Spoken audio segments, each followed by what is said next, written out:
All right, so the world's going to end. Yeah. Nice. Yeah. Yeah. Hopefully not. But it's not looking good. Yeah, we'll look back on this and we'll see if we were right. But I was saying, I mean, I'm not the only one saying this, obviously. Yeah, I know. But Ben Shapiro also. Well, among other people. Yeah. But yeah, I think we're about to enter World War III. But we'll see. Hopefully I'm wrong. Hopefully a lot of people are wrong. Anyway, but, it's interesting because I've been pessimistic for a long time about this kind of stuff, to be honest. And I think one of the things was actually reading this chapter that was making me think, like, yeah, we are at a point, at least here in the U.S., where there's definitely a lot of, as, Pareto says, class 1 residue types. Right. And it doesn't seem like there's as much flow in the ruling class, and everything. So anyway. Yeah, maybe. The feeling of social revolution seems to be fit right now. But anyway, we'll get into all that. Yeah, maybe. I think I need you to bring this chapter alive for me a little bit. This one was a struggle for me. You didn't like it? This was my favorite chapter. I did not like it. I was just sort of bored by it. Oh, man. Yeah, that's hilarious. I guess we really are different. I've been thinking we're the same person this whole time. Yeah, what the me hell? too. I know. I think it's a little hot. Turn it down. Oh, yeah. Yeah. No, okay, I can do that. You want me to summarize it? Sure. Okay, so we're finishing up our whirlwind expedition of the Machiavellians, Defenders of Freedom by James Burnham. Mm-hmm. We focusing on the I forget which section, but it's Pareto's section. It's basically the last section before the conclusion. Right. And yeah, I mean, so he first talks about logical and non-logical conduct. Mm-hmm. That's sort of, and so basically what that is that's the idea that, well, essentially, and I actually thought this was really interesting, is it's the idea that, you have the things that people, I guess you could say. So a man's conduct is logical under the following circumstances: when his action is motivated by a deliberately held goal or purpose, when that goal is possible, when the steps or means that he takes to reach the goal are in fact appropriate for reaching it.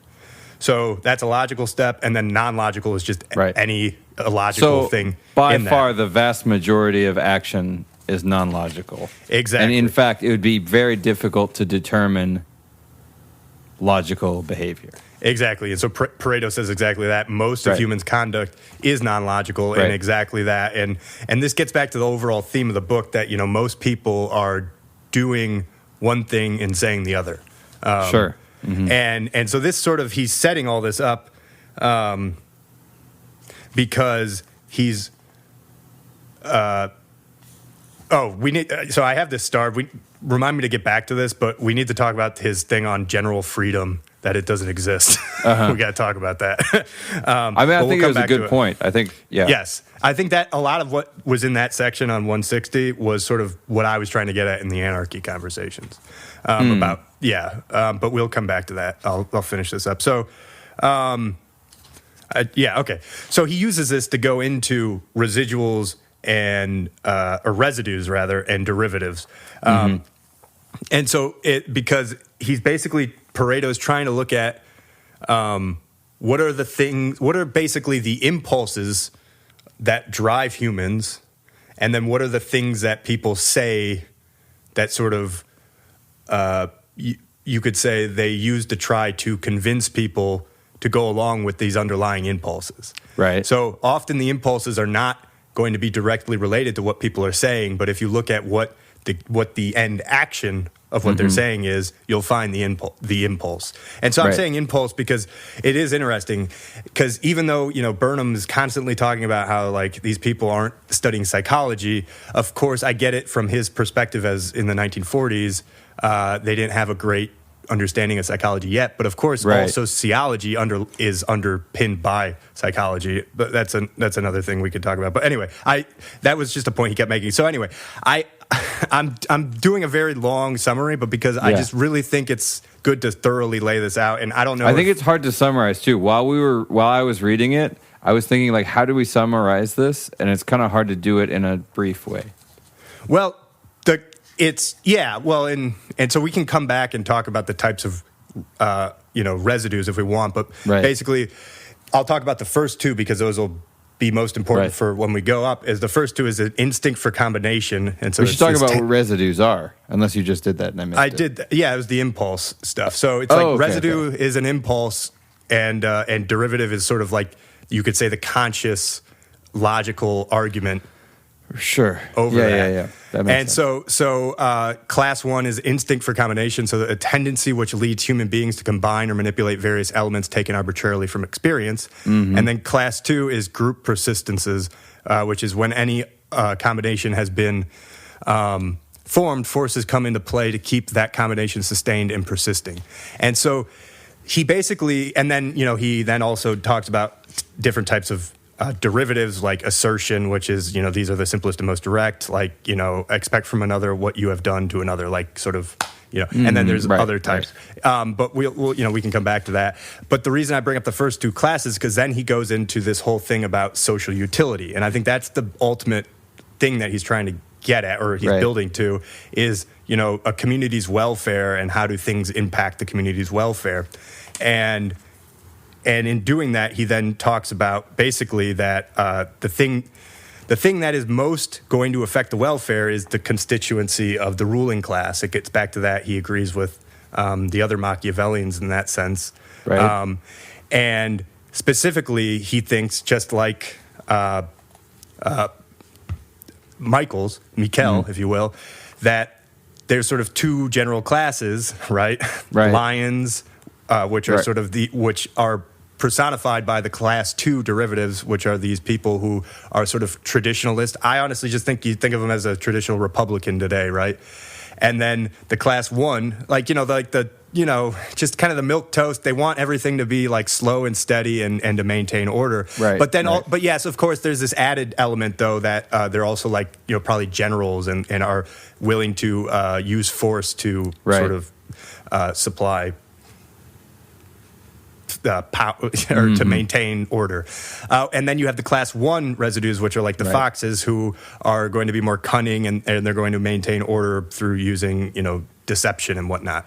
And so he's ultimately building to this theory that Pareto has about the circulation of the elites. And so it's based, the circulation of the elites is one of these five principles that basically he thinks allow social equilibrium to occur. And so this is in the final part where he says you have basically five main things that contribute most to the equilibrium of a society: the physical environment, the residues, the economic factors, the derivatives, but to a lesser extent, and then this last thing, the circulation of the elite. And so the circulation of the elite then is just this formula that he's noticed, and he was writing at the end of World War I, just before World War I, at the end of the 19th century, and he was noticing that in a lot of these European powers, you were seeing in the ruling class, you were seeing a lot of these type one, these class one sort of foxes who, and he uses all these examples where it's like you're not going to go and wage war against the most powerful country. You're going to go and saber rattle at weaker countries. Sound familiar? And stuff like that. And then so among that, so he says basically when you have class two residues are widespread and active among the masses, the non-elite, the individuals with a high level of class one residues are concentrated in the elite, and a fair percentage of class two residues nevertheless still remain within the elite. The elite is comparably open so that at least a comparatively free circulation can take place. So that's like an optimum social combination. And this is what he would say would sort of lead to the most, you could say, creative society and whatnot, which, sort of you can see when you look at the end of the 19th century, there's a tremendous amount. I mean, this is when all the great physics experiments that underpinned all the discoveries in the 20th century happened, like Max Planck and all that stuff. But it's a very unstable equilibrium, and ultimately what happens is the class one consolidate power, they shut off circulation, they blackball the class two, and they keep them out of they prevent them from circulating into the elite, and then that creates a groundswell of as he says, more generally, you get more class ones in the masses, which Right. will then sort of rally a bunch of class two to take over and causes, the upheaval. And, this is sort of very evidenced by what happened in Russia in 1917 and, and even in Germany before World War II, which is sort of how he ends the chapter, because he's basically then comes to the end saying, this is all, this all is exactly what happened. And once that happens, then you'll see basically after the social revolution, class two will then become the predominant in the elite, and then it'll, basically repeat. And I honestly feel like we saw that exactly thing. It's like, what did we see? We saw a bunch of American generals after World War II. You could say that was the end of that era. I mean, when Burnham's writing, he's writing all of this sort of with the retrospect to know that Pareto was really right, and it was coming at the end. And then you saw a really creative period. I mean, you had a lot of technological development that happened in the last 80 years since World War II ended. But then, what are we seeing now? It's like, I just feel like, and that's why I like this chapter so much. When I was reading it, I read it probably like a year ago or 2 years ago, and I was just like, this is exactly what's happening right now. And so, and I think that's why I've always been so pessimistic, too. It's like anybody, I think, that's obviously been reading the news for the last, 8 years or more, realize, I mean, since, 9/11, things have not been great. But yeah, I mean, it's just, that was that's I think why I like it so much. So would anyway, you say that you see the landscape now as class one, like the Foxes have consolidated power and blocked out all the lions or something, and then there's a lot of lions at the bottom that are sort of I think there's rallying just been bottom tier foxes to figure out their way back into power or something like that?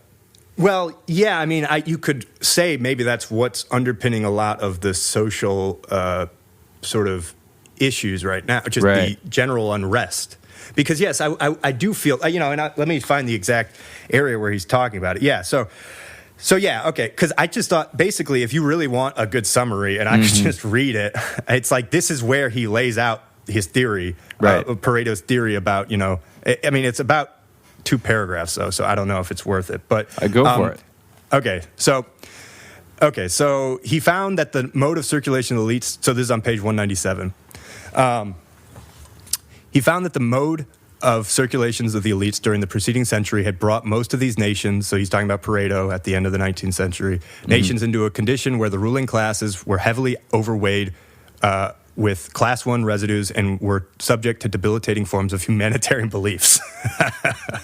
The results of such a condition he summarizes in general terms as follows. 1. A mere handful of citizens, so long as they are willing to use violence, can force their will upon public officials who are not inclined to meet violence with equal violence. If the reluctance of the officials to resort to force is primarily motivated by humanitarian sentiments, that result ensues very readily. But if they refrain from violence because they deem it wiser to use some of other means, the effect is often the following. 2. To prevent or resist violence, the governing class resorts to diplomacy, fraud, corruption. This is the class 1. This is what class 1 does, right? The governing class bows its head under the threat of violence, but it surrenders only in appearance, trying to turn the flank of obstacles it cannot demolish in frontal attack. And in the long run, that sort of procedure comes to exercise a far-reaching influence on the selection of the governing class, which is now recruited only from the foxes, while the lions are blackballed. And I'll just take a brief thing. It's like, you see how Democrats talk about Republicans and stuff like that, and it's not all Democrats, right? I should say, but I'm talking about academics, which I would say mostly are Democratic.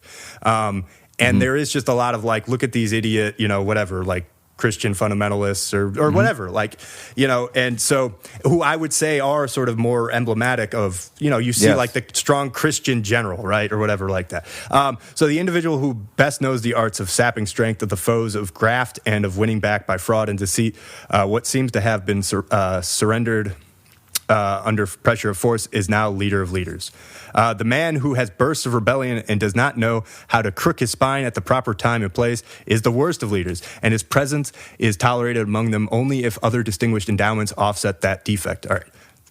just 3 more. Can you read that last sentence one more time? Yeah, so he's basically talking about, yes. So he's saying the man who has bursts of rebellion, so this would be a class 2 person, and does not know how to crook his spine at the proper time and places is the worst of leaders. I would What say does this this is like mean? this is like Lenin probably. So there's really good rebellion. They're really good for rebellions, but they're not going to be very good when the class 1s are in power because they're going to run their mouth and be found out. So it comes, so this is 3. So it comes about that the residues of the combination instinct, class 1, are intensified in the governing class, as we've been saying, and the residues of group persistent, class 2, debilitated. For the combination residues supply precisely the artistry and resourcefulness required for evolving ingenious expedients as substitutes for open resistance. So skipping, so now to 4, policies of the governing class are not planned too far ahead in time, because this is another sort of thing about the class 1 is they aren't as good about foresight and planning. And so predominance of the combination instincts, this is the class 1 instincts, and enfeeblement of the sentiments of group persistence, this is the class 2, result in making the governing class more satisfied with the present and less thoughtful of the future. The individual comes to prevail and by far over family, community, nation. And then the impulse is to enjoy the present without too much thought for the morrow. Right. Number 5, now here we are at the end. And this is where I have underlined like, oh, sounds like Iraq, Syria, Libya. Some of these phenomena become observable in international relations as well. Wars become essentially economic. Think sanctions, we're going to put sanctions on you. We're not going to fight you. Efforts are made to avoid conflicts with the powerful, right? We don't want to fight Russia. We'll just blackball them. And the sword is rattled only before the weak. So wars are regarded more than anything else as speculations. A country is often unwittingly edged towards war by nursing of economic conflicts, which it is expected will never get out of control and turn into armed conflicts. Not seldom, however, a war will be forced upon a country by peoples who are not so far advanced in the evolution that leads to the predominance of class 1 residues. So anyway, and then he ends it basically by saying the whole thing at Munich in 1938, right? This survey should seem familiar today. Pareto was writing in advance an outline history of the generation just past. And at present, he's writing in 1941 or whatever, Munich in 1938 was, in its way, a definitive expression of his theory of the circulation of the elites. At Munich, there was demonstrated the importance of an exclusive reliance on class 1 residues. Combination, no matter how shrewdly conceived, could no longer meet the challenge of the matured world's social problems. At that time, Munich revealed that only those 2 nations, Russia and Germany, where a redistribution of the elites had already taken place, had been able to prepare seriously for the war, which was so evidently sure to come. Although we see, which came out on top, obviously, but, one of them, I mean, Russia, we keep saying how Russia was sort of, like we probably wouldn't have won World War II without Russia's help to weaken the Nazis on the Eastern Front. Yeah. So anyway, so that's unless the you crux ask of it. Patton, but Yeah, right, of course. Oh, nobody asked him. Some people asked him. What am I saying? Yeah. Okay. Anyway, though, so that's why I like it, though, because I saw a lot of parallels to today. Right. I feel like where it starts to frustrate me is it's so a lot of the statements are so general, they're kind of like obviously true and could apply to anything.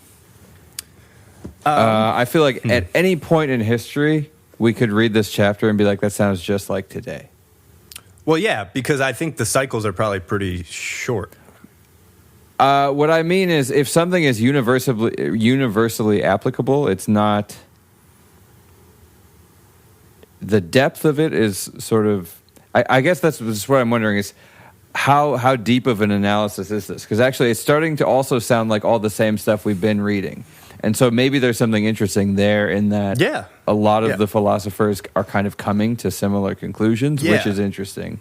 Exactly. But it sounds a lot like Nietzsche's noble and resentful people. It sounds like what I've described Ayn Rand's Attilas and witch doctors.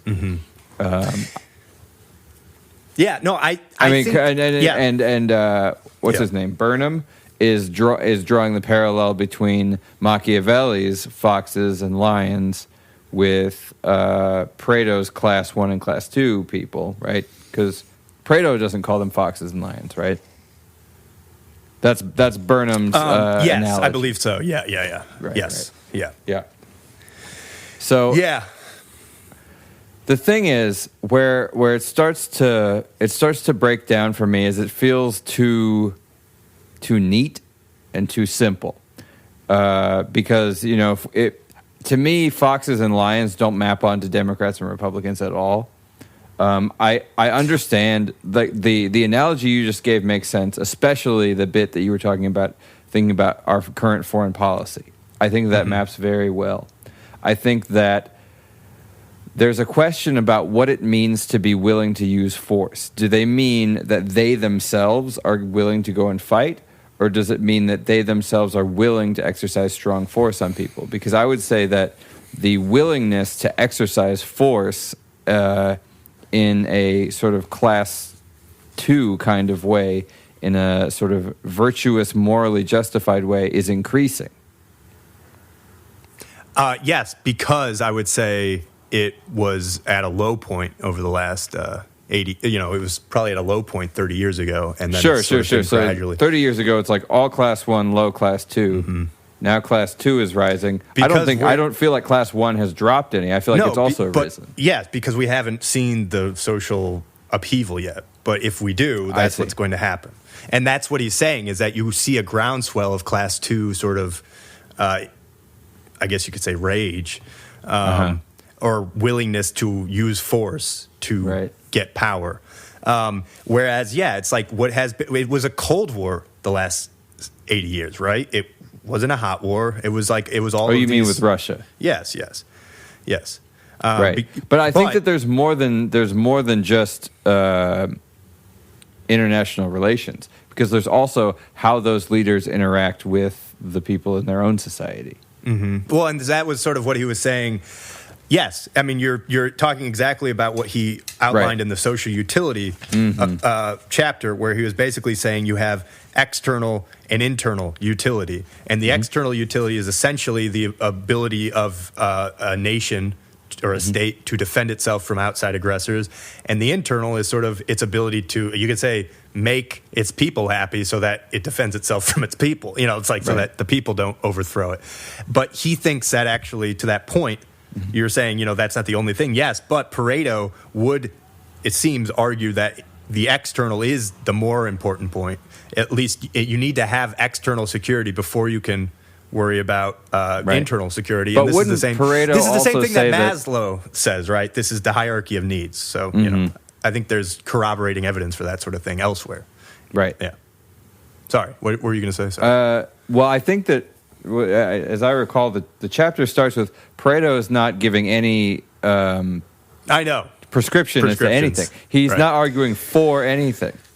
Yes. And Burnham, I think, implies when he talks about that kind of stuff. But this isn't a prescription, again. It's more of trying to look at, but I did say, when what I said about Pareto preferring, that was Burnham saying that he infers Pareto is saying Pareto's that, just saying this is a thing that happens. Yeah, it's not preferred isn't the right word. It's more of it's not. It's more of just like, if you want to be. It's the same thing that like with Machiavelli and the sort of middle, like the extreme ways or whatever like that. It's just, if you want to have a successful country that stays intact, you're going to first focus on its ability to defend itself. And then focus on its ability to be happy. Is that even possible from Pareto's perspective? Because the thing is, even that optimal ratio has built into it that it's going to shift and topple. Yeah. Well, so stability isn't even possible. No, but it's the idea of cycles and things to shoot for, I suppose. Right. But again, I don't think he's saying any of that. Right. Like you said, he's just saying these are the patterns that we're witnessing. Right. So, and I think it is astute. I agree with the idea that, and so, okay, so getting back to your point about generality, because I was actually thinking about this. I don't see why that's bad.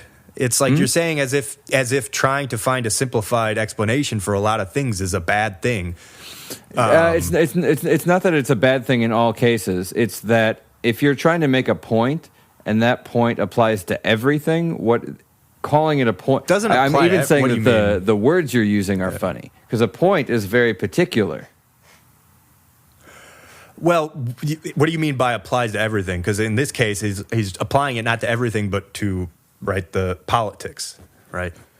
Right. My point was, if we read this in 1970 or 1980 or 1870 or 1730, I feel like we would think, yeah, sounds like today at any given time. Yeah, maybe. Yeah. Perhaps. But this is. I just mean like it always this, feels like the end of time. But this, well, for sure, we definitely have that as a thing. I mean, this I think is just going to the fact that we have ultimately a fear of death, and so we're always thinking about that. Yep. So, and this could also go into the idea that everything's kind of fractal. It's like, yes, maybe it's just if you zoom in on a really short timeline, you're going to see the same pattern, as if you zoom out, Mm-hmm. And so that's why I don't think it discredits a general theory. And in fact, that just makes it better. It's like E equals MC squared. Are you mad because it's just, why do you only have two variables? Why couldn't you add another variable in there, Einstein? It's like, what are you saying here,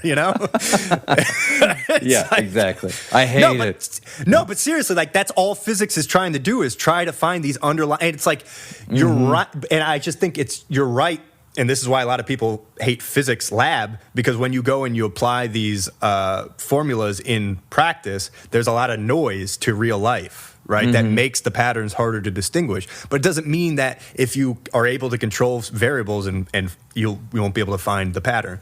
So yes, I don't know. I don't find, just because you find the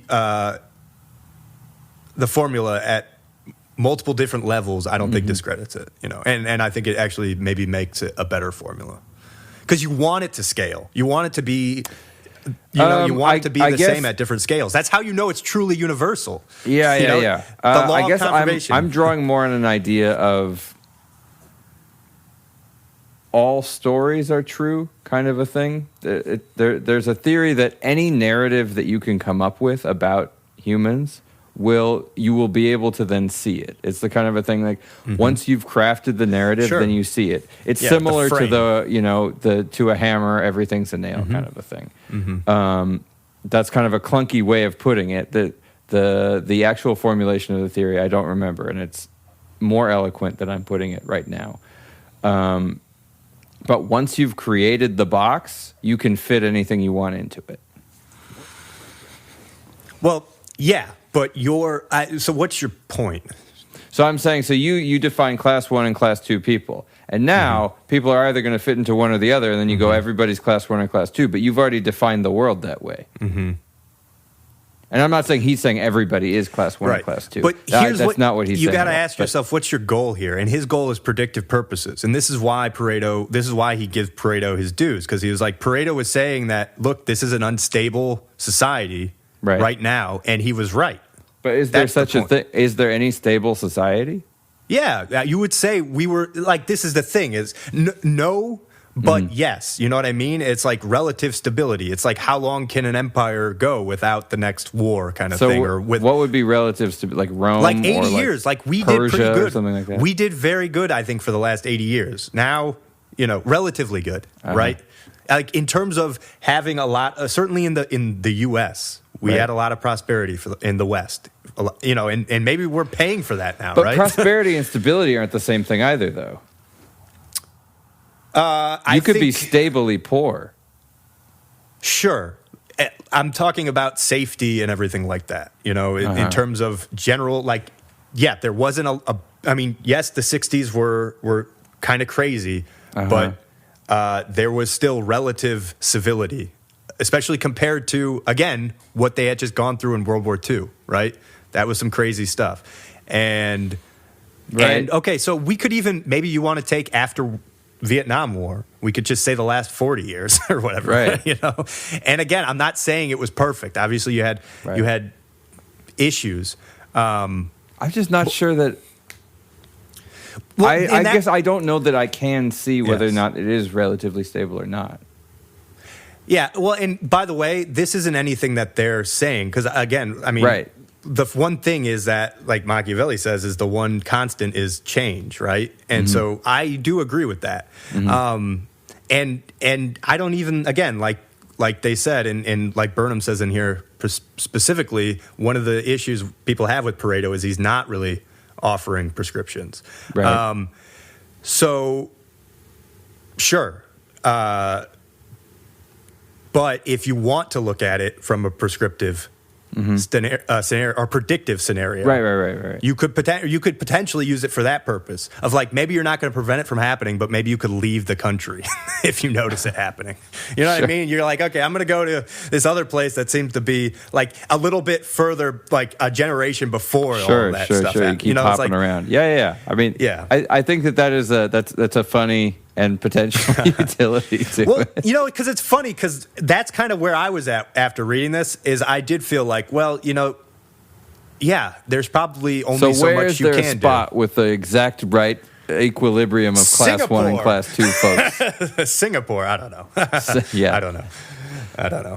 I don't know, because I think it's also hard to pin them down, because I think it's the easy case where you were bringing up academia seems obviously very class 1. They're just all shysters. It's great. I also love that deceit is built into the definition of class 1. There's no honest, honorable people. There's nothing like that. Yeah.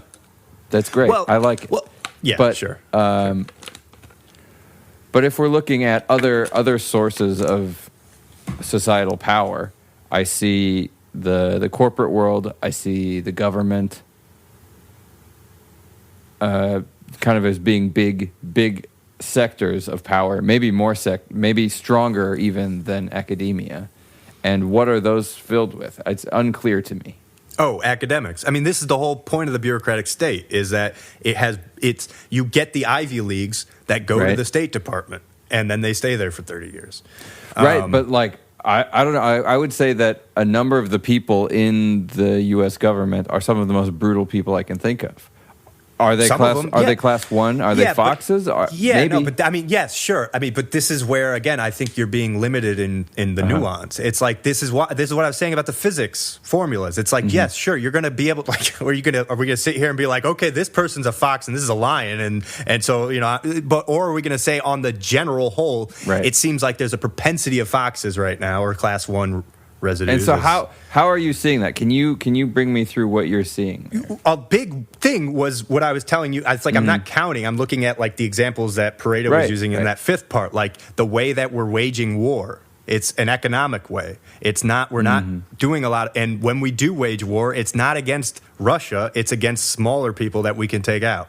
It's like that kind of stuff. And then, he talks, we didn't really talk about this, but he talks about the humanitarian sort of, you find this he uses it as almost gross humanitarianism, but you see this big humanitarian spirit in the elite, because it's probably this idea that, you know, they realize that people are starting to see that they're using power to sort of hold people down, and so they have to make themselves appear benevolent, even though in reality they're not.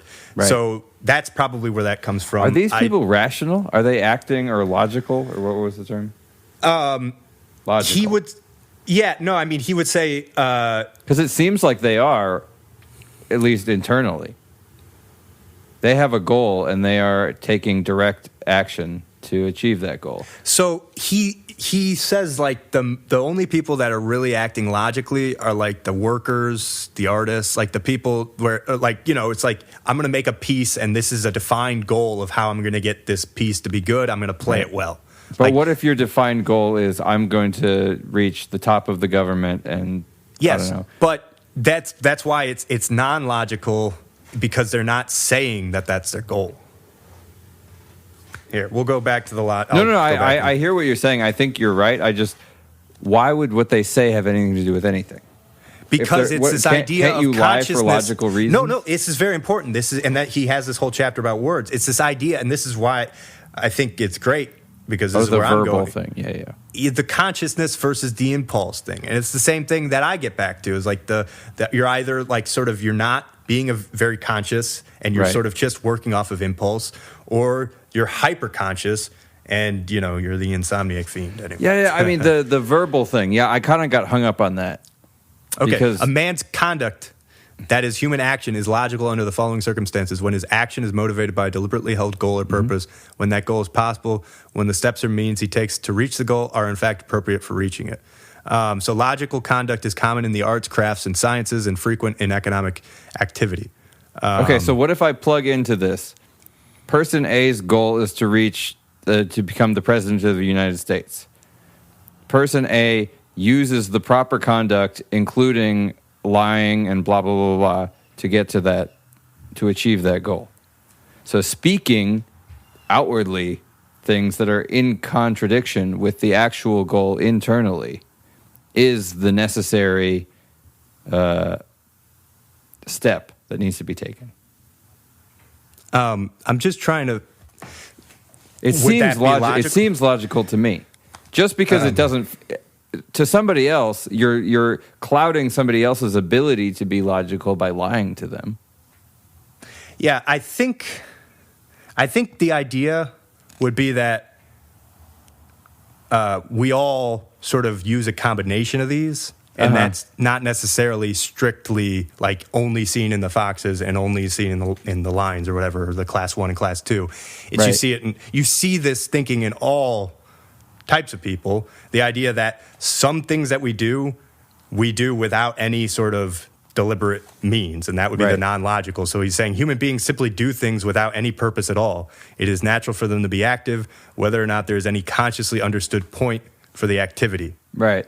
It's stuff like that. It was getting me hung up a little bit too. Yes, but it's because I think then you have to understand that he's building into the residue idea. He's trying to get you. Yeah. Yes. But so that's I get the point. that. It's more the statements that I don't know how could he possibly back that statement up? That humans do things whether or not not consciously. Do you think that that's not true? Wait, was that what it said? It said something else. Can you read it again? Yeah, sure. Human beings simply do things without any purpose at all. Yeah, it is natural do for things them to without be any active. purpose. That's doing something with or without purpose feels to me. What is doing something with purpose? I guess. Well, this is where I think. Again, I don't know what he's thinking, but the way I read this is he's trying to make a distinction between conscious things and unconscious things. Sure. So with purpose would be a conscious thing. If you have a purpose, that requires consciousness because it requires, as you have said, a narrative, right?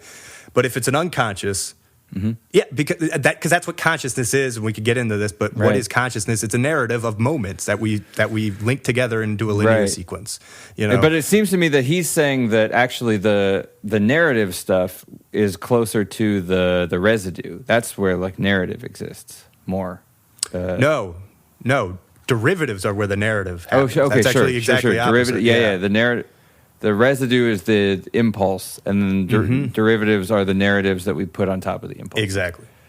Right. So narratives are the world of the unconscious. No, they're the world of the conscious. That's the point. I'm lost. Okay. I don't get it.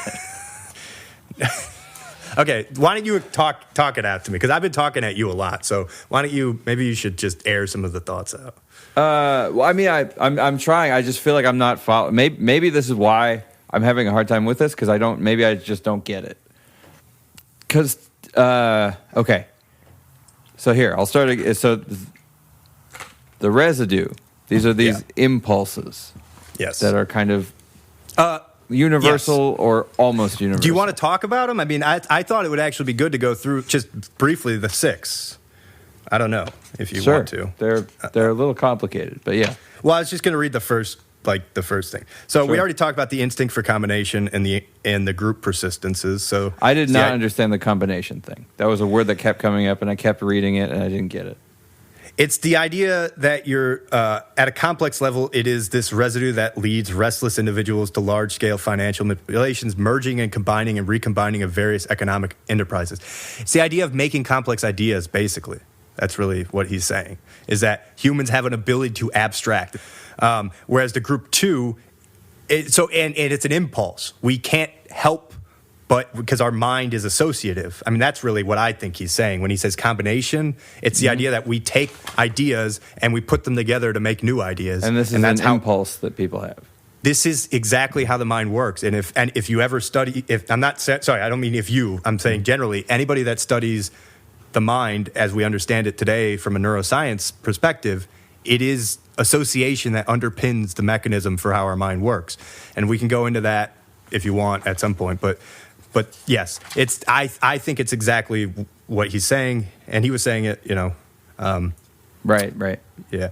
So the group persistence is that idea that we have just this impulse when we get into groups to maintain things for some reason, So they express themselves, for instance, in the powerful feeling that the family or the tribe or the city or the nation is a permanent and objective entity. I mean, you could say I was basically embodying this when I was talking about how, like, I don't want to go to an anarchistic society. I think what we have right now is like, let's not topple everything because that's going to lead to a lot of destruction, in my opinion. I think I made a note that I summed that up as kind of conservatism.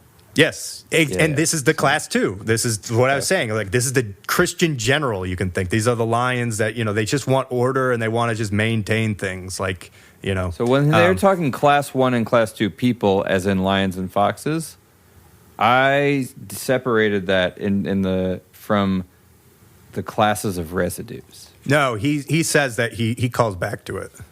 I see. Well, that was part of it. I was actually getting confused because he has multiple sets of classification. Mm-hmm. It's not an easy chapter, but individuals, when he talks about it on page 191, he says individuals marked primarily by class 1 combination residues are the foxes of Machiavelli. Yeah. Okay. And individuals marked by class 2 group persistent residues I thought it was a another classification system. Okay. Right. Yeah. So class 3 then, need of expressing sentiments by external acts, residues of self-expression and activity. So most human beings constantly feel the need to do something. And this was really funny because I was actually about to post on Instagram, like, this is exactly how I feel with everything going on right now. It's saying, so he's saying, so most persons always feel that something must be done to improve political and economic conditions, even though they have not the slightest idea whether what they do, making speeches or campaigning for votes or advocating this or that reform, will in fact affect conditions favorably. And most people are very impatient with anyone who remains passive while civilization is being destroyed. Yep. The first thing that came up to me there was climate change stuff. Yeah. And you could say that would be a sort of derivative to explain this residue, Right. So they believe something is going wrong, and they believe something must be done. Right. And even if you press them about, do you believe that what you're going to do will help, and they don't even know, but they are more comfortable with doing something that they know that they have no idea whether it will work than doing nothing. Right. So.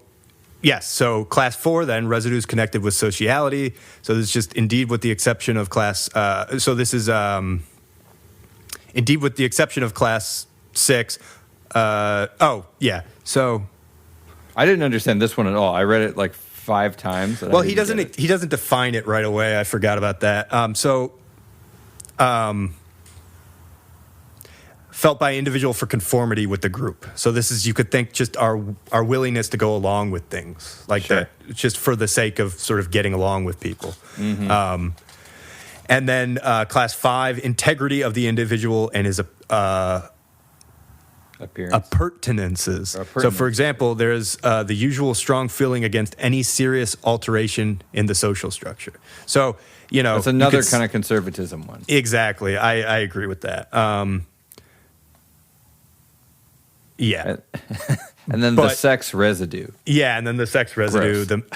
And so this is just the idea that we all have sort of urges, and then there's certain the sex residue functions only where it receives an expression that is at least partly verbal, where theories and literature and moral rules and religious doctrines are used as the ever-varying but always present disguises and distortions of the sex impulse. See, I'm confused about that too, because once we're in verbal, I start to think... I think that he was... Yes. Derivatives. I think he was talking about derivatives there, honestly. I see. and I think it was confusingly written. So in his treatment of the sex residue and its sublimations, Pareto is not unlike Freud, though he is apparently not directly acquainted with Freud. So this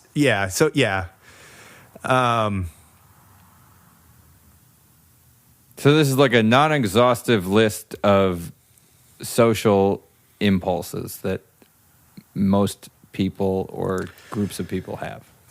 Yeah, it's the idea that we have these sort of, for whatever reason, and he's not speculating about that, when we organize in groups, we have these impulses to act in these 6 ways, and then what we do is we end up coming up with a bunch of varying narrative/derivatives to explain why we're feeling this way.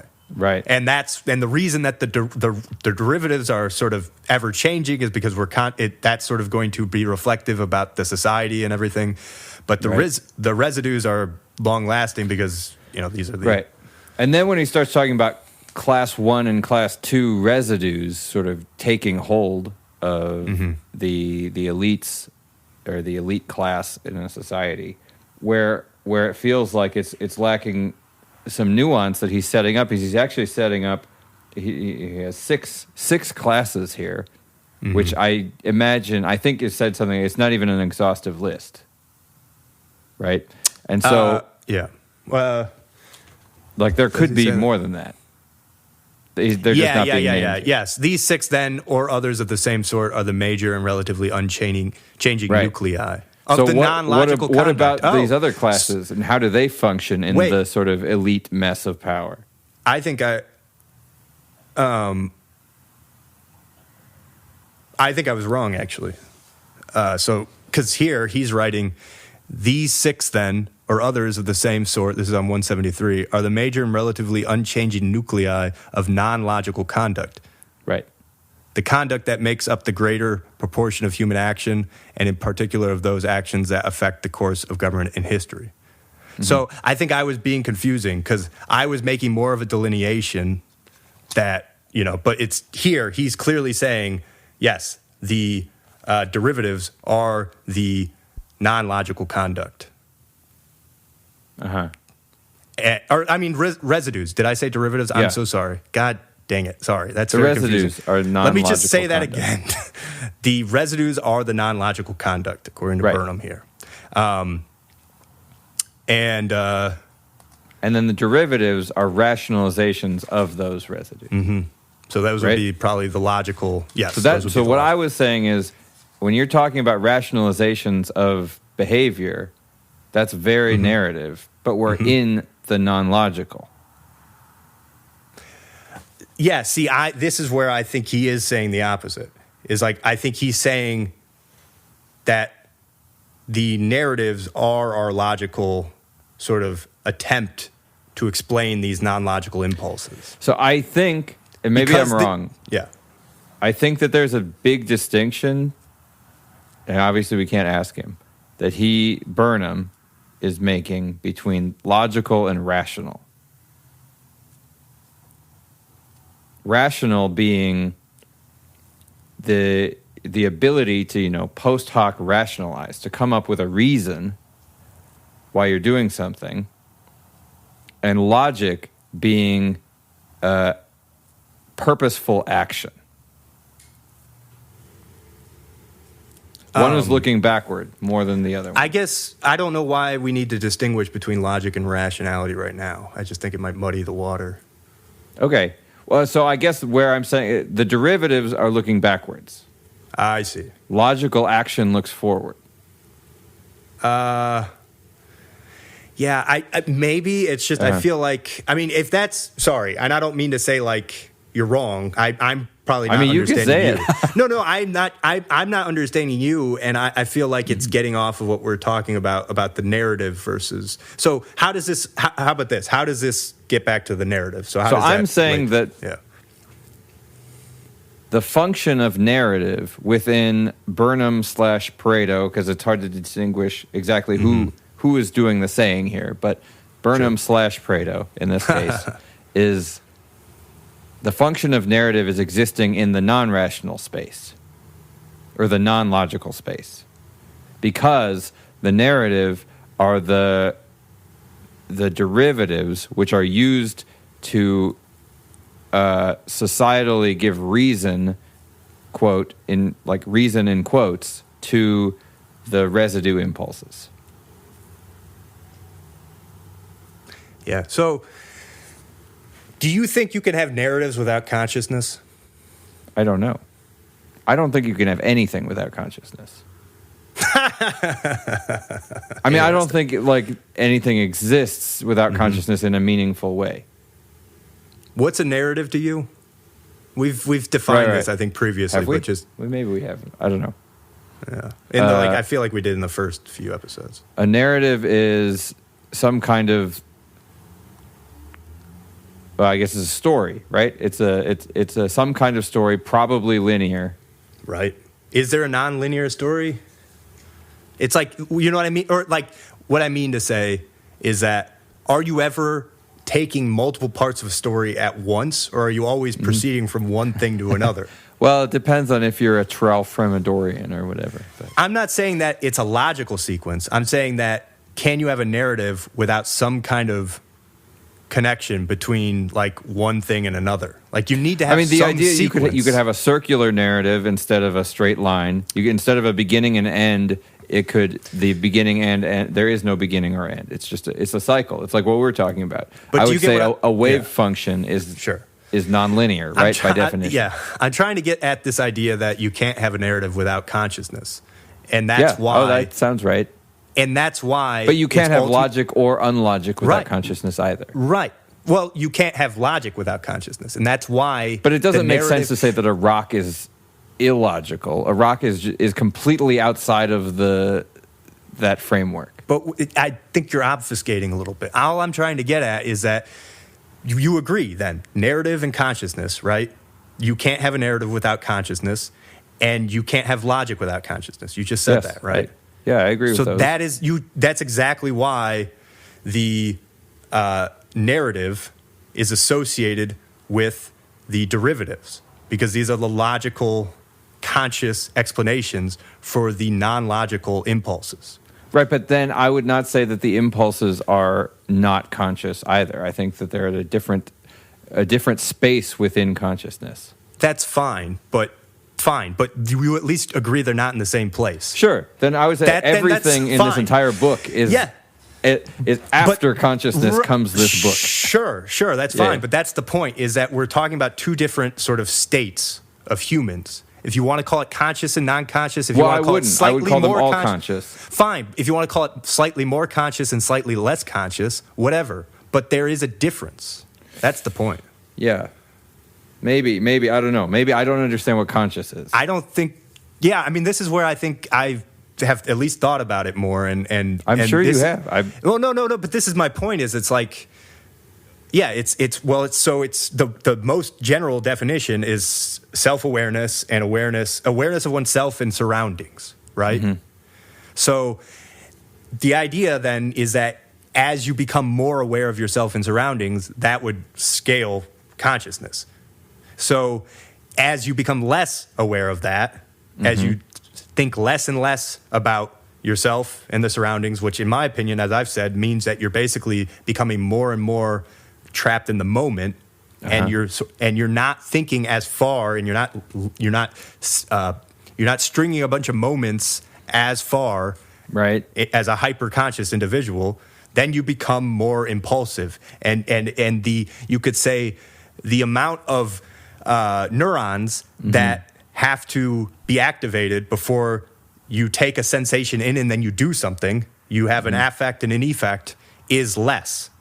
And that's how I think about it. And maybe that's why it's like, it's not as confusing for me to think about this. It's like, I agree, we could get very confused and talk about like different states of consciousness and stuff, or just think about it like from a reflective standpoint. If the most basic neurological connection is the reflex arc of, you have an insert, a sensory input, and then you have an effect. You hit somebody's knee and then they kick, right? Right. That's like a 2-neuron loop. Okay. But if you add the brain, you get many more neurons, and that's the point, is you get a much longer sequence, a much longer narrative of neurons, whatever you want to call it. Right. And that's where consciousness comes, in my opinion. And so it's just the idea that you have. That's why logic comes out of that, because you have all of these other paths that the information's going through before you ultimately do something with that sensorial information. Okay. And so, yes, you're right. I think you're right to think that it's not a completely different domain that the impulses reside in. Maybe there's some level of consciousness, but it's a shorter path. It's that the information is traveling within you than if you are thinking and spinning all these narratives and stuff like that, and deciding why you're doing things. And yeah, so that's how I think about it. And that's why I do think that they're distinct. And that's why I think narrative / logic, while I see what you're saying, there is a logic to the impulsive system that we have. No, I'm not saying that. Well, I am. I mean, there is a logic to the reflex, i.e. Well, he says there's not, though. Well, but he doesn't know. I know more about this than him then. It's like there's a logic to the fact that if you hit this part of your knee with a hammer, you're going to get a kick, right? Right. A plus B equals C. Right. It's just there's not as far of a path that it has to go. Anyway, I've said it too many times. Dude, people are going to hate me after this episode. Because I honestly have been very worked up about the state of the world, and I just think I've been super pissy recently. On the podcast? No, just generally, honestly. Yeah, so I apologize if I'm coming off like a bear. It's fine. Yeah, the neuron thing, that makes sense, what you're saying. I understand the idea of a longer pathway.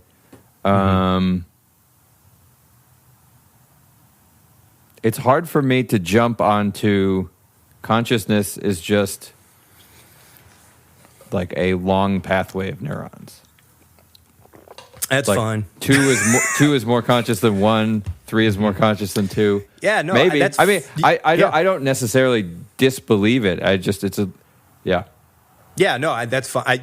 I don't expect you to sort of get on board with that right now. It doesn't not make sense. If that's the first time you've heard it, I wouldn't want you to jump on board with it. You know what I mean? I think you've told me that before. No. And we've had similar conversations. I mean, because to a point, I think I intrinsically agree. Because we've said that I think that a plant is not completely devoid of consciousness as we think of it. And a plant is more conscious than a rock, and we are more conscious than a plant. Well, and what are the conscious plants? I mean, when people talk about plants that are conscious, a lot of them go to the root networks of like forests and stuff like that, with the mycelium and stuff. But I think you can even observe a plant and observe the byproducts of at least like proto-consciousness. But my point is, though, with that is it's just, again, what are you doing when you have a really complex root system? It's a highly convoluted network that that information is traveling among, which is essentially what the brain is. So that's why I think, yes, absolutely, the path that the information has to travel is everything that has to do with how consciousness arises. Okay, so then I have another question related to something you said before, which is where I feel like I kind of went off the rails. When you were saying he's talking about consciousness, so if I'll go, I think he's talking about consciousness. He might not think he. I mean, I think he is, but yeah. Right, but I'm more interested in what you have to say about it. Oh boy. Yeah. So if he's talking about consciousness, or if that's your perception of it, I can see where you're saying that the derivatives are in a space of more consciousness than the residues. I think that obviously makes sense with your framework of consciousness. With the logic and unlogic, the logical action being the action that is designed to achieve a specific goal and actually making the correct decisions to achieve that goal, which, as an aside, I think is an unfair designation. But is that more or less conscious, and how would you determine it, than like a complex rationalization of an impulse? To me, those are both like highly complex actions. It's about awareness of it. That's what it is. It's what it's all about. It's about, are you aware of why you're doing it? Right. That's all it is. Right. So this is where I was asking earlier about a politician who is aware that they're lying. So they are aware that they're sowing chaos and discord and whatever because they are trying to achieve power. They have a very specific goal they're trying to achieve. They're super duper aware of it. But they're doing the things that he's calling non-logical. They're doing in the same way that the person who's trying to build a table is aware. They're doing non-logical things like trying to get. They're not aware of maybe the underlying thing that they're doing, like being deceitful, but they are. What if they are? Deceitful. This well, maybe is possible. There are people who are. I mean, this is why. Deceitful. And I might not honestly be fully understanding this, so I don't want to. I'm not going to throw my hat in the ring with. No. Pareto But I had the same thing. problem when I was reading it. I don't think he's leaving space. He is, and then he's not, because he's talking about foxes later in the chapter, who he claims are consciously deceitful. Right. But at the beginning, he suggests that there really isn't any such thing as conscious deceit. Right. Well, so this is where I might agree, and this is why I think this has sort of become my refrain, is that I think all of these things that people are talking about, they always end up coming back to consciousness, but then they never really talk about it well. And I think that's why they always end up confused and maybe confusing, too. Right. Because they're not sufficiently addressing what underpins all of this, which is consciousness, because that's I would how say we that get your all description of consciousness is very not confusing. Oh, well, thank you.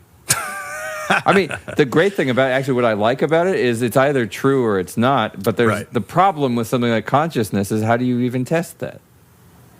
Yeah, we don't have good measures other than like the mirror and communication. That's right. That's the main way that we test consciousness. So we have narratives that we create to see and understand consciousness, and then we can test to see if it fits those narratives.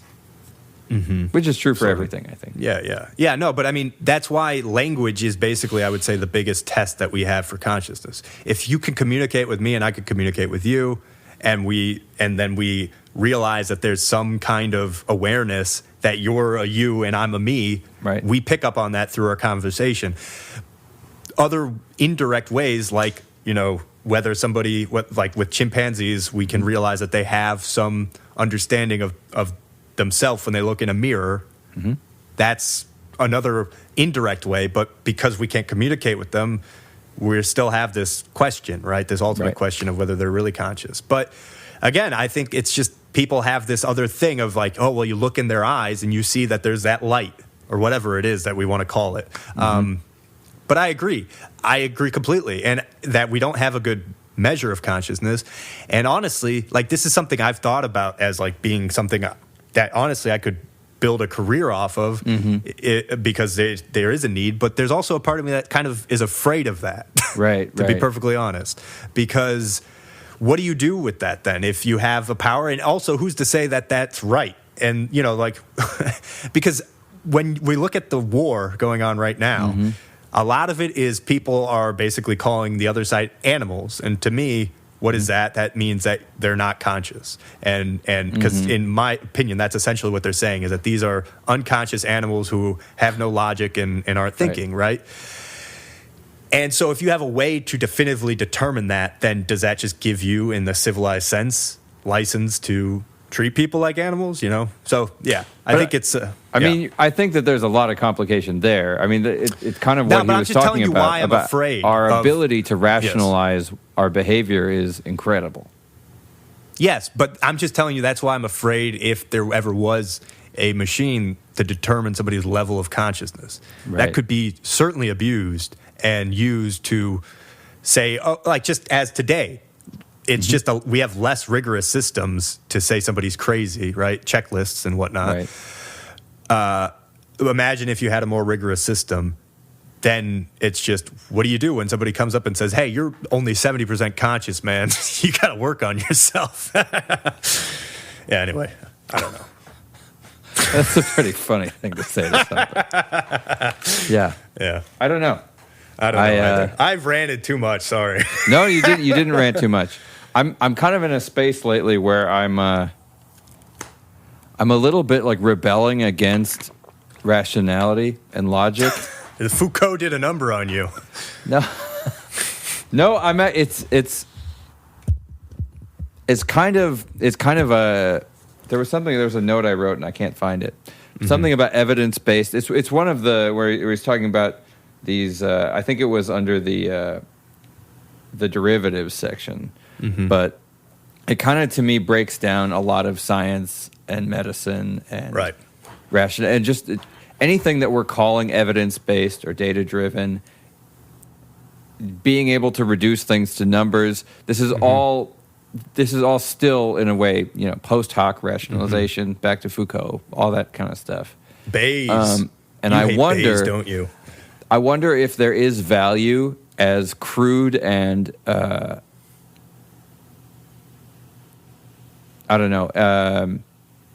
unsophisticated as it is to live or exist sometimes in an I know it when I see it situation. So like you're saying, you could have a consciousness machine, or you could also say, I see that like the light in somebody's eyes. And the funny thing is, I would say that 5 years ago, me would think that you can see the light in somebody's eyes was ridiculous.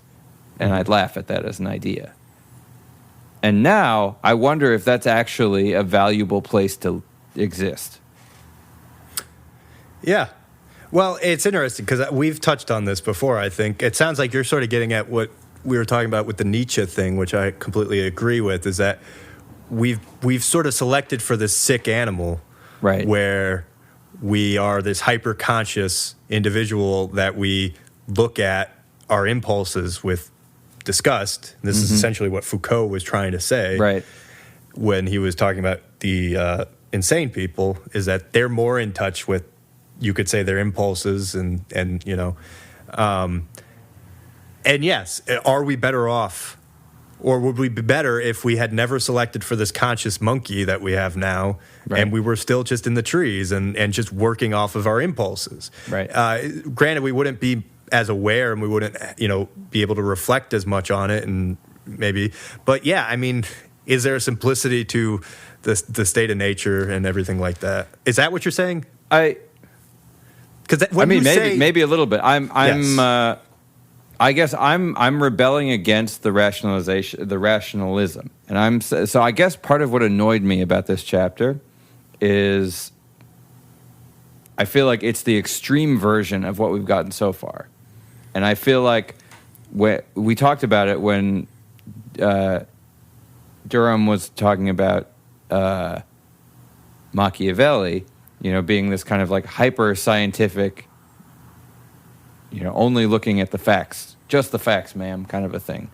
But I don't think that. I think that there's a little bit of that, and I think that to a point that has value, the ability to be able to do that. But I didn't get the sense that Machiavelli was truly not saying anything he wanted. We even talked about that, about how he does actually have things that he wants and that he's pushing for. And he was talking about freedom and democracy and all sorts of things like that, and like how they interact. Right. And then what was last week? Michel or Michel. I mean, if he's Italian, CH probably. Anyway, whatever. Ultimately, he got to the point where he does like democracy. Yeah. So I warm up to him at that point, even if I disagree with him, because I'm like, you're a person I can talk to you. This guy is just what the hell are you doing just describing things for no reason at all? No, but actually, I don't even want to talk to you then. We should have read his conclusion, because I think you would actually he has a chapter, The Meaning of Democracy, and he says, he starts it off as, democracy is usually defined in some terms as self-government or government by the people. The theory of democracy as self-government must... he then does a whole paragraph, but he jumps to, and I just have this starred. I'll just get to the conclusion. The theory of democracy as self-government must therefore be understood as a myth, formula, or derivation. It does not correspond to any actual or possible social reality. So there you go. Are you like him now? Well, but he's just describing something. What does he want? Well, he's describing... Well, he writes another book called The Managerial Revolution, where he's basically describing the idea that we're now entering this stage where the capitalists aren't necessarily the ones that hold the power anymore, like they did in the 19th century, or you could say it's now this managerial class that owns the capitalists in a sense and manages the capitalists. It's like the global corporation where, like, because the capitalists actually had to know how to make things, right? Like Carnegie at least knew how to make steel, right? Whereas now you have managers that know how to manage all the organizations, but they don't know. So in theory, yeah. So I don't know. I think his whole point actually is that he's not going to tell you necessarily what he wants, but I do think that you're right that he is he definitely. I think he's hiding something. So here well, I remember this from grad school. Yes. Is you think he's hiding something? Yeah. Well, I remember. So there was a friend of mine, and I'm not trying to put him down. There was a friend of mine who was working on AI music. And one of the professors kept questioning him, where are you in this project? Like, it's cool. There's like a robot that does stuff. I guess that's cool. But where are you? What are you trying to do? Why are you doing this? And basically, there wasn't a whole lot of answer to that. The answer is like, well, through technological experimentation, all sorts of neat things happen that have been great for humanity and all that. And it's like, that's kind of a nothing answer. And this is actually where I find AI to be really boring. I find it to be the least interesting development in the modern world, because I actually don't care what a computer can do at all. I'm very interested in what people think and what they want and what they want to do. And so people who are claiming to not have a desire, I think, are actually engaging in one of these derivatives. They have some narrative about objectivity that they've created. Yes. I think, and again, he might say more. I did start to read the conclusion, but I didn't get through it again, so I can't remember. But my understanding is he's just like Machiavelli. Mm-hmm. Well, not just like Machiavelli, more purely than Machiavelli, it seems, is trying to describe the time he's living in and trying to predict where things are going. I think that's all he's trying to do. Okay. And that's what he did in his other book called The Managerial Revolution, which I think he was correct about in his prediction. And that's the point. That's why it's like this is where you probably don't like scientists then, because that is not like scientists. No, but it's like this is all we're trying to do is just look at like. Do you think it's possible to look at something without having a perspective? No, but I think you can. I think you can try your best to minimize it. Why? And I don't also think you have to tell everybody. I do sort of disagree with you about that. I don't think you have to. It's just if I. You cannot like them, obviously. Yeah. That's fine. So what do you see the value is in it? I don't think there is no value. I keep saying it. Predictive purposes. It's easier to be accurate in your prediction if you're not embedding your own perspective. Yes, absolutely. Yes, that's what science has taught us. Right. I mean, it's not perfect, but that's why people trust science, is because there's been a lot of things that it's predicted, right? It's like, so. That sounds right. Although he does bring that up even. No, and that so you can make a narrative that you've been right. Right. And I was going to say, again, and I said this last episode, he is writing at the height of the rationalist madness, insanity. Right. And he even talks about that. He does sort of bring up like that it's, I think at one point when he's talking about like Hitler and everything, like the height of rationality that we are now at. And so, yes, he's very much in that milieu. Right. And I agree. He's much more of a rationalist than you or I would say. And I'm with you, by the way. It's like I'm definitely, and this is why I think this podcast is so great, because I'm definitely reevaluating my positivist, whatever, blah, blah, blah. Right. But he kicks the positivists. Yes, he does. He doesn't like them. He doesn't. But yeah, it's. I think a lot of what he's just trying to do is self-awareness. Now we can even argue with that. That's good, and they actually talk about that in here. Is like, is it like when they're talking about a stable society of like that he asks these questions of, do you need to have, should the people be completely knowledgeable about the truth? And does that necessarily lead to like a stable society and stuff? And he concludes no. And you have all, I don't, there's, it's interesting on that. I sort of go back and forth because like some days I agree and some days I don't agree. Like the whole idea of a noble lie, even with myself, is like, maybe just having a belief in God adds meaning, even, to life and the drudgery of life and stuff. Yeah, but like how that. could you have a belief in God if you think it's a lie? Right. No, but yes, but you could say that we have gotten ourselves to this point through consciousness and so that's exactly what my point is that through self-awareness, we have debunked the God lie. It's some of us, right? The more conscious one. And are we better off of it is the question. Are we better off for it? Yes, but that's the point, is that these are questions worth asking. Yeah.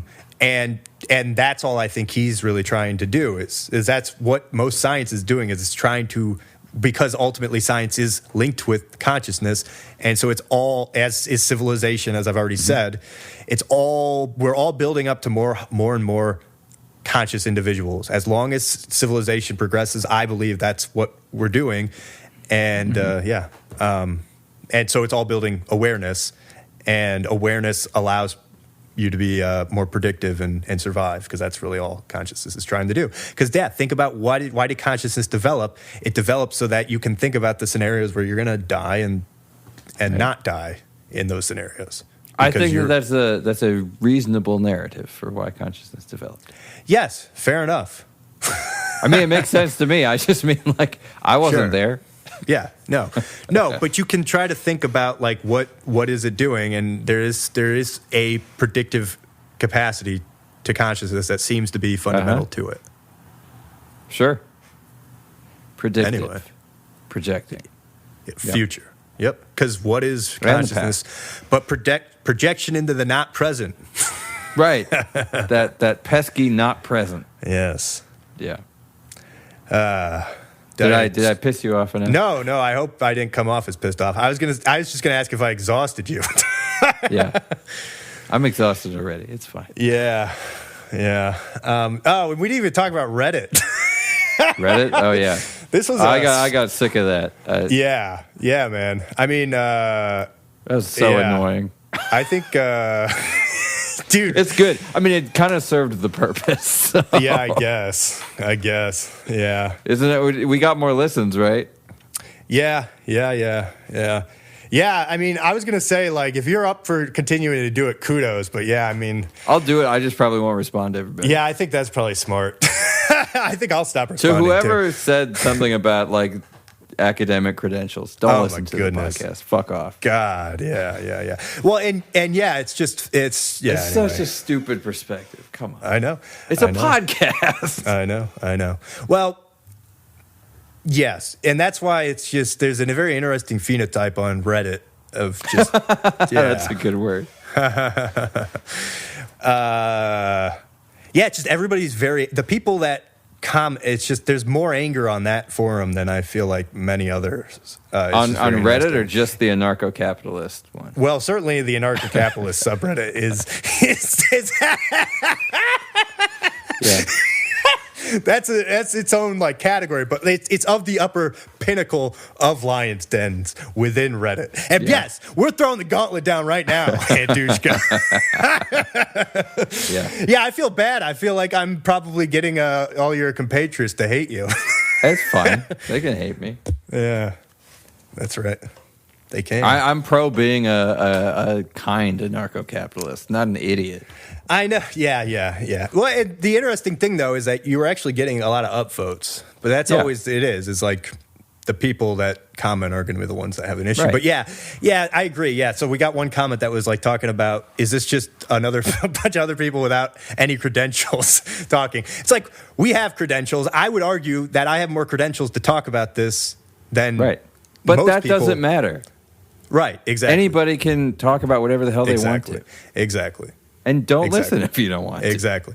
And that's the point, is like, what progression has ever happened when you don't have people outside of the field pushing in and Right. providing competition of ideas. Yeah. Any idiot knows that. Yeah, I mean, I'm hoping that with this podcast, I can revolutionize the, the various philosophy departments around the country. Oh, we will. Oh, you we just wait, Mr. Antushka. I better get an honorary doctorate one of these days. Yes, we are. Yeah. People don't know what's about to happen. Yeah. Not that we're doing anything. Right. We are nothing. Yeah. So what do we got coming up? Are we going to do Rose Wilder Lane next? We're doing Rose Wilder Lane. All right.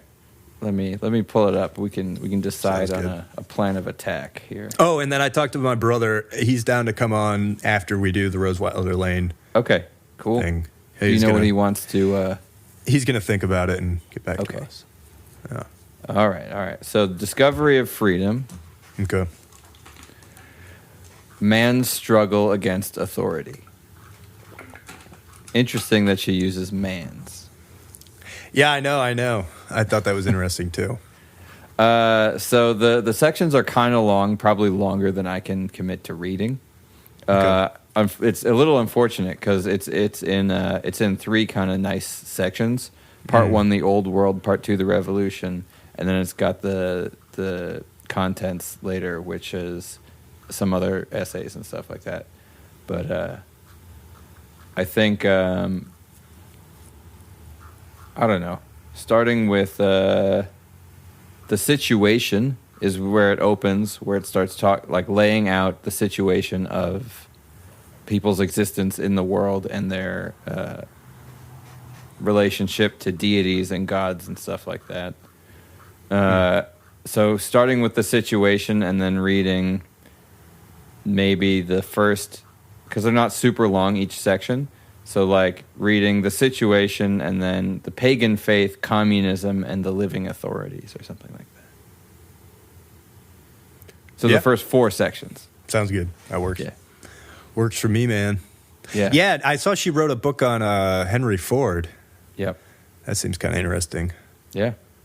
Maybe we should have done that one. No, I feel like I think we're hammering all the same stuff.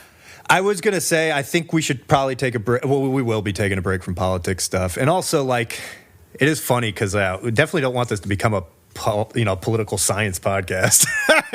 Yeah, so because we definitely don't have the credentials for that. Yeah, no, this is not a political science podcast. This is a philosophy podcast. and philosophy, because philosophy underpins everything, concerning it. And so we can get away with wading into everybody's territory that way. Yep. It's the back door. That's why philosophers are annoying. Exactly. Yeah. And we are very annoying, damn it. But maybe you find it entertaining. Yeah. Yeah. Cool. Or maybe you're hate listening. That's okay too. That's fine. Hello to all the hate listeners. Right. All we love you. More. Yeah. Yep. You have a good gigs. Oh, yeah. That's good. Oh, I got a car, by the way. Did I tell you that? Oh, you texted me that you were thinking about it. You actually got it? I got it. Yeah, maybe I should tell you about it Congratulations. off of the. You need so champagne and a cigar. Yeah, I man. guess that's a baby. Yeah. Oh, yeah. Well, So, yeah, maybe I can finally drive out to you. That's true. Or we could meet in the middle, meet in like LaGrange. And we could play that tune. Oh, yeah. Let's do that. I thought LaGrange was north, actually. I go through, it's about the halfway point between here and there. Between here and Houston? Yep. Or Austin? Yep. Wow. Not that I'm in Houston and you're in Austin. No. It's just, it happens to be a town in between other cities. Okay. Yeah. Cool. Yep. All right. Sweet. I think we did it. Yeah, I think so too. Goodbye. So, yep.